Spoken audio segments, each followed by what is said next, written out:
Welcome, everybody. This week we'll be discussing the sixth and final aspect of the creative process, the return home. And as we start to look at this, I want you to first begin by thinking about this quote from today's Creativity Spotlight person, Emily Dickenson. We turn not older with years, but newer every day. So what do you think she means by that? We turn not older with years, but newer every day. So let's think back to what you've just worked on with the School of Rock. Hopefully you were able to see how our main character experienced all of these different aspects of the creative process we've been learning about in class. Here is Dewey Finn. He has his ordinary world of what he thinks life is about, being a rocker and being the center of attention, and many other things that we'll talk about shortly. He answers the call to try something different for his life, right? He literally answers the call to be a teacher as a means of not only making money, but pursuing his passion, which is to make music. So in the back of his mind, this is a way for him to continue living at his friend's place while still pursuing his dream of being a rock star. But of course, as he answers this call to do something different, he learns and grows through the experience. He has to challenge many of his assumptions about how life works, about how life is supposed to be, about what a job or career is, or about ways in which you can follow your passions. He has to overcome lots of obstacles, right? Because he's pretending to be something he's not. So he has to come up with lots of creative ideas to overcome those trials and tribulations. And there are certain points in the movie where he lets go, where he's in a relaxed state and ideas just come to him. And in particular, there's one very significant part of the movie where he literally lets go of just about everything, of controlling anything. And it's in that darkest moment that he receives his most keen insight, right? That maybe life isn't just about him being the star. Maybe it's about other people too. And then he takes that new knowledge and he returns home transformed. And he creates something new out of himself, right? So hopefully you notice from this process that the creative process is not linear, that these aspects are not stages that you go from one to the other, that these are all the different things that we go through when we're trying to be creative. You have to do many of these sometimes simultaneously. Challenge assumptions, come up with new ideas, continually overcome fear, right? All in the service of trying to go beyond your ordinary world to try something and to become something different. In fact, when we take a look at what the movie is about, we can see that it really is about creativity. Even the whole theme of being about rock and roll is really about creativity, at least the way we're looking at creativity in class. I mean, how much do you know about the history of rock and roll? Can you think about what you were taught about rock and roll by Dewey in the film? Think about all the lessons he was teaching the students about what rock and roll is really about. Can you see how rock and roll epitomizes what it means to be creative? Well, the brief history of rock and roll, I mean, think about the time period that it becomes popular. We're looking at the 1950s. What happened in America right before the 1950s? Well, we just came out of World War II, where everybody was on the edge of their seats, frightened and scared, because we were immersed in chaos. We weren't too sure what was going to happen next. Everything could end. Our whole way of life could end, right? So the whole world was like this, nervously awaiting the results of the war, right? What did we want more than anything else? If you're on the edge of your seat and everything is frantic and chaotic, what do you want more than anything else? You want peace. You want structure. You want stability, right? You want order, because that's what you did not have during the war. So after the war, we come out of the war and our culture is craving safety, security, order, structure. If you ever watch old TV shows or movies from the 1950s, this is the major theme. Take a look at all the sitcoms from the 50s, all about the nuclear family. Everybody in the family has a very well-defined role. Mom is always cooking and cleaning. Dad is always working and making the money. Kids are always studiously doing their homework and treating each other rather nicely. Okay? Everything is stable, orderly, lots of structure.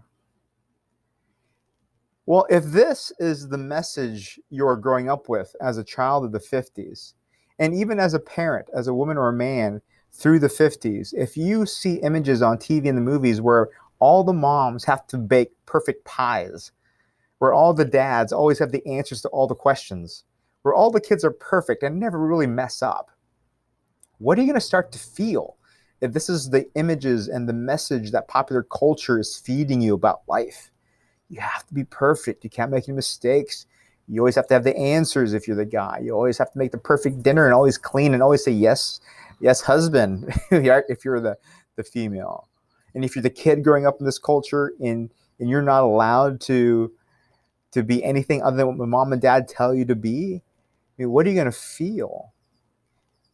So people that lived through this period often felt pressure, right? I mean, this is a period of time where there was a big issue with alcoholism and infidelity because adults were trying to find a release for this pressure. How did the kids do it? Well, partly the kids were drawn to this music that represent rebellion, that represented chaos, that represented freedom. This music, which stemmed from R&B music, was termed rock and roll. Now, why the difference? Well, because R&B music was a label placed for music of a particular demographic, right? R&B music was more closely associated with the African American community. When white America started listening to the music, especially if you were a younger kid, parents were freaking out. How could they be listening to this crazy rock and roll music? They would hear the lyrics, and the lyrics would be about rocking all night long, right? They would listen to the beat, and it'd be this driving beat with these loud instruments called electric guitars and drum sets, right? It represented a form of rebellion and chaos that allowed the youth at the time to release the pressure. Can you see how that's related to creativity? The ordinary world, we were being taught order, we're being taught safety, we're being taught security and structure. But we need a release from that. We need to explore beyond that. Rock and roll is a metaphor for being creative. It's about exploring, trying new things, stepping out of that structure and order. If we take a look at many of these characters in the film, can you see how they needed that so much? Think about this character and what kept her from being as fully creative as she wanted to be. She had this image of herself and about what the perfect figure was and how people would react to her body type. Well, where did she get that idea from? Where did she get that ordinary world belief from? It was ingrained into her possibly from culture and the images that she received from culture. Think about this character. And think about what his ordinary world was like before meeting Dewey. He probably had this idea that the good kid is one who always did what the dad said, who never talked back, right? And what dad said always goes, which is a very constricting sort of way of looking at life, which also prevents you from ever standing up for yourself and developing that as a skill. So here comes Dewey saying, hey, there's a different world out there. Kind of like Plato's philosophers telling people that are chained in the cave, hey, look behind you. There's stuff out here. How about this character? He had this idea of himself as not being cool. Well, where did that come from? Where did that ordinary world belief come from? Probably his interactions with other people, probably with the lack of representation of Asians within his popular culture, right? He got the sense. His ordinary world started to condition him to believe that he wasn't cool, and that prevented him from fully exploring his creativity. Think about the principal and how her world was so confined and pressurized, right? That what she learned about being a good principal and how she was molded by those around her shaped her to be a person that was uptight, and that prevented her from expressing her creativity. Or think about Dewey's roommate, his friend. who literally had this idea that I have to get a stable job, I have to make stable living to support my family so that I can have a girlfriend. All of those things kind of echo familiar frames of ordinary world stories that many of us might have about life, right? Well, that was constricting, and here comes Dewey trying to wake him up, thinking about Zhuangzi's butterfly dream, waking him up, saying, hey, question this, because there's always something more. So when we go back to Emily Dickinson's quote, we turn not older with years, but newer every day. Can you see how what she's echoing or what she's inferring is just the natural process of life? The natural process of life is one that every moment leads to something new, not just a new experience, but you. Every moment leads to a newer you. We can summarize this process by saying, hey, look, there is a part of life or a part of whatever it is you're making that's the usual way of doing it, right? That's the usual approach. This is the ordered view of things, right? Where everything has its place, the very ordered view of things. That's the ordinary world. But to be creative, we have to venture out beyond that order and create disorder. All of these aspects, answering the call, entering the sea of possibilities, the trials and tribulations, finding new ideas, the darkened cave, retrieving the reward, that's all about handling disorder. It's about being in the mess, right? Because once you venture out beyond your ordinary world, it's all chaotic. Because the way things are supposed to make sense from the ordinary world, well, you have to question all those things, right? And then eventually, from that chaos, from that disorder, you put something together that's new. You reorder things in a new way that manifests something different into the world. Can you recognize this process in other ways? Emily Dickinson is saying this is kind of just the natural process of life. Every day, right, is the creative process for each of us. If we take a look at history, we see this process, don't we? If we take a look at how nature works, we can see this process, can't we? That there is order and stability, and then that ventures into chaos and disorder at some point, and then that disorder blooms and blossoms into something new. It's reordered, right? The disorder feels unsafe. The ordered aspect feels safe, but sometimes unsatisfying because you're not growing. And then eventually, if you want to grow, if you want to feel satisfied, you have to reorder this chaos. Think about civilizations. Think about one of the most powerful empires the world has ever seen, the Roman Empire. Plenty of order, right? Plenty of order. Everybody had their place in society, very well defined, because people were under the rule of the Roman emperor. So if there's one person saying what goes, lots of structure, lots of order, not a lot of freedom, right? But eventually, even this strong empire decayed, went through disorder. Think about the civilization of ancient Greece and how influential this was. How a lot of people see this as kind of the epitome or a prime example of what humanity could be.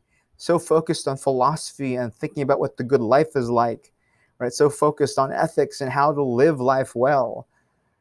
All this emphasis on democracy, all this emphasis on the arts. This seemed to be a very rich civilization. But even this civilization eventually fell, right? Even they went into disorder. I mean, here was a civilization that had lots of structure and order. We think democracy is great, but it has its issues too, right? They had slavery. Women didn't have much rights. So even that had to disintegrate in order to create something new. So from both the Roman Empire, both from the ancient Greece civilization, we have these things that have eventually emerged that reordered these ideas, that reordered the remnants of these civilizations. And as a result, we have all of these Western civilizations that have their roots in the Roman Empire. They have their roots in ancient Greece, right? The transformation, we see this creative process in history. We can also see it in nature, can't we? Where we take a look and there's seemingly lots of order in nature. The forests seem stable, the mountains seem stable. But even these things crumble, even these things disintegrate in disorder eventually from natural disasters or from man-made fire. Things eventually go into disorder. But what happens after a while?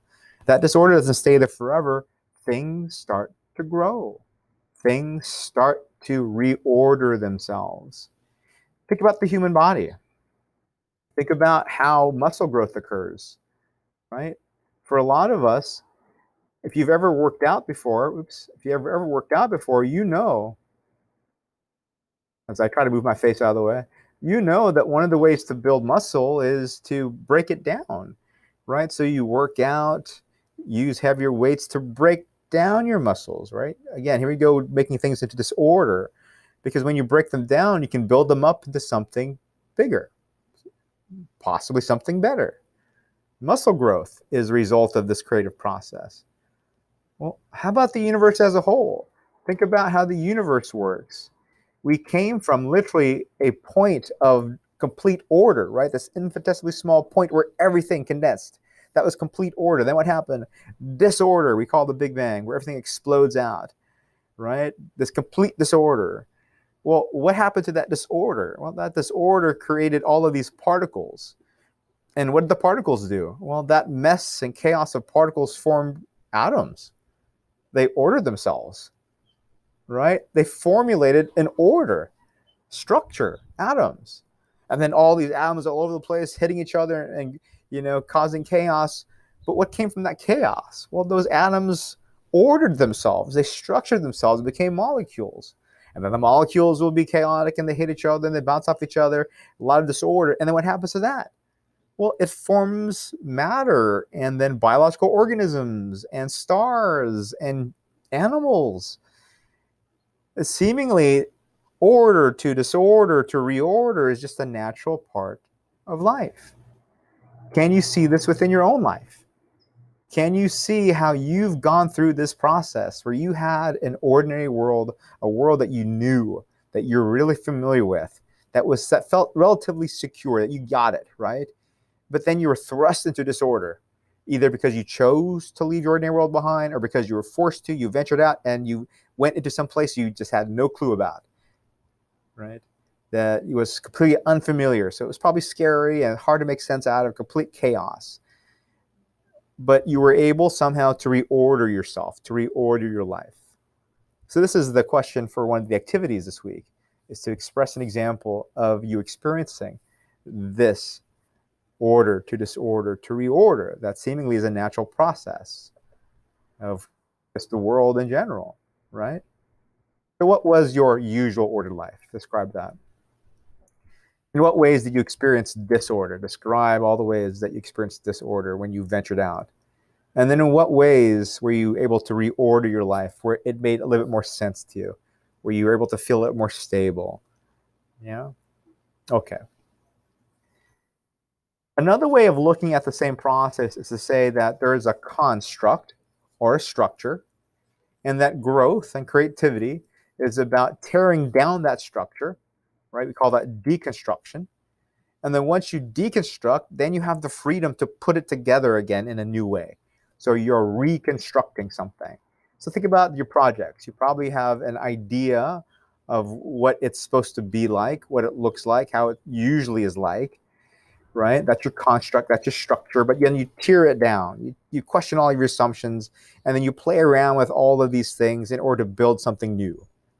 That's the creative process. This is the process of growth. This is the process of life. So hopefully it's obvious then that the creative journey, this journey of making something new, is something you always go through. It's something that all humans seemingly go through, since this pattern that we're using to describe the creative process stems from the hero's journey that Joseph Campbell described. When he looked at various myths from all cultures, they all had this structure to all those stories. So seemingly it's because human life is naturally like this. Transformation and growth is what the creative process, or the other way around, transformation and growth is a creative process, one of order to disorder to reorder, one of structure or construct to deconstruction to reconstruction. And hopefully it makes sense when we took a look at these movies in class, right? Can you see how both of these characters, let's move my face one more time, go through this process? So we spent some time looking at Dewey Finn and how he went through this process. Can you see how Truman, in the Truman Show, also went through this process? I mean, think about his ordinary world. His ordinary world was literally programmed into him by the producer, the executive director of the show, right? And all these actors helped to program him in the way he thought and behaved. So he was trapped in that ordinary world. And eventually he had to answer the call. He had to go and say to himself, I think there's something wrong with this world. I think there's something off. And he ventured out to question it, to see what else was behind the scenes, like literally behind the scenes. In order to do that, right, he had this idea, I have to go to Fiji. So he had to overcome all these trials and tribulations to get to, quote unquote, get to Fiji, because everybody's trying to stop him. So he had to come up with lots of creative ideas to do that. And eventually it got to a really dark place. Do you remember in the movie where he kind of gave up? Well, it looked like he gave up, right? He fooled the producers into thinking that he was still sleeping in his basement. So at some point when he felt the darkest, when his friend told him, hey man, you can trust me, I would never lie to you, right? At that point is when he had the idea of how to escape. And we see him literally return home. Not to his fake home, but the real home. Can you see how he grew through that? How he transformed through that? So the creative journey is a journey of transformation and growth. Can we see how that happens for both of them? Can we see the growth that took place? Growth usually means we have to integrate. We have to integrate our old self from the ordinary world with the chaotic self, the self that was exploring, right? And we have to integrate those two things to create something new of ourselves. We go from the safe and complacent us to this us that likes to explore and play, try new things. We have to put those two together to create a new us. Can you see how Dewey went through that? Can you see how Truman went through that? Let's take Dewey. What did he integrate together? I mean, in his ordinary world, he was immersed in chaos, wasn't he? His whole world was like no structure. That was his ordinary world. His ordinary world was no structure. His ordinary world was no chaos. I don't want to follow the man, right? I don't want to have a regular 8 to 5 job. And when he goes to teach the school, he brings that with him, right? He brings that chaos with him. No structure, no order, right? It's kind of an immature way of looking at life.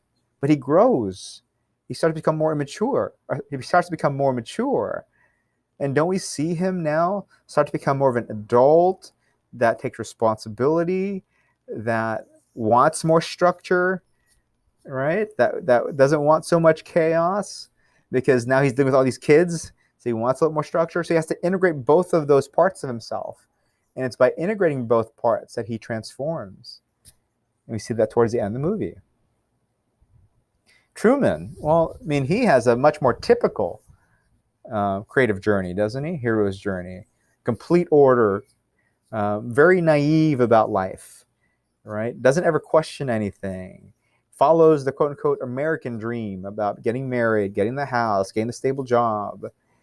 And then he questions all of it.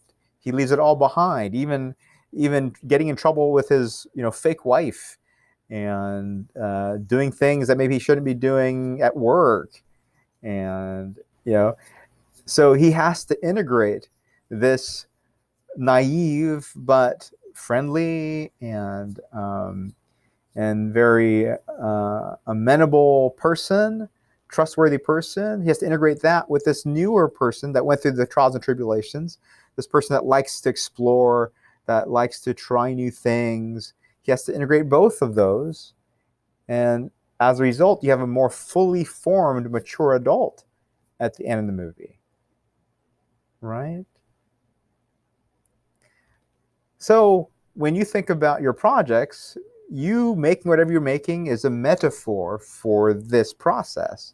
The hope is that you get to embody all the different aspects of the creative process, understanding what all the different what they all are, so that when you go through this in life, when you experience these things, you can remember, I remember going through my project and this is how I dealt with it there. Let's go back to our creative mind spotlight, Emily Dickinson. Okay, so Emily Dickinson was an American poet. She had a very unconventional life, right? So while a lot of us have this dream of, leaving mom and dad, venturing out into her own, having her own place, having her own life, I mean, that seems to be part of the creative journey to do that. And that seems to be part of the American story to do that, Western story to do that, become an individual. Her life was very unconventional. She stayed home. So for 7 years, she stayed home to take care of her mother after her mother had a stroke. I mean, think about how nowadays lots of kids, adult kids, what would they do? Would they give up their career? Would they give up their personal life to take care of their elderly parents? Or would they put them in a facility, a nursing home, have them be taken care of, a paid worker? Well, here, Emily Dickinson decided to stay home. In fact, partly you could say it could be because she cared about her family, or just could be that's what she just wanted to do. She wanted to stay home. Oftentimes people think of Emily Dickinson as a social recluse. I mean, there are stories about how she would stay in her room for days, weeks at a time, right? So maybe she had some sort of social anxiety, but still it's an unconventional life. But she always wanted to be heard. So she wrote tons of poetry, right? That's kind of a interesting dichotomy, isn't it? On one hand, she's a social recluse, doesn't leave her room very often, but on the other hand, she wants to be heard. She wants others to notice her. So 10 of her poems have been published, which doesn't sound like a lot, but she had written over 1,800 poems. It's just that only 10 were published in her lifetime, and the rest we found out after the fact. So we can see that maybe this tension between staying home, this drive to be reclusive, and the pull to be heard, the pull to be seen, that tension might have played a really crucial part in her writing her poetry. Because if you read a lot of her poetry, you might be able to see how it was influenced by that tension that she felt about what the right thing to do is, about how the best way to live your life is, right? Even many of her poems, one of the reasons she's often highlighted as a creative person because they're so unconventional. She broke lots of poetic rules, lots of rules of the English language. Her poems are often really short, a couple lines. They had no titles to it. Oftentimes they were based upon emotion and feeling. They weren't like saying something about something literally. And she had like really interesting use of capital letters. So here is a famous Dickinson poem. What do you think this refers to? Success is counted sweetest by those who nearest succeed. To comprehend a nectar requires sorest need. Not one of all the purple host who took the flag today can tell the definition so clear of victory. As he, defeated, dying, on whose forbidden ear the distant strains of triumph burst agonized and clear. What do you think this refers to? What do you think this poem is about? Success is counted sweetest by those who nearest succeed. To comprehend the nectar requires sorest need. Seems to be saying something about who would most value success, right? Who would most care for, who would most appreciate it, doesn't it? Not one of all the purple hosts who took the flag today, host is like an army, who took the flag today can tell the definition so clear of victory.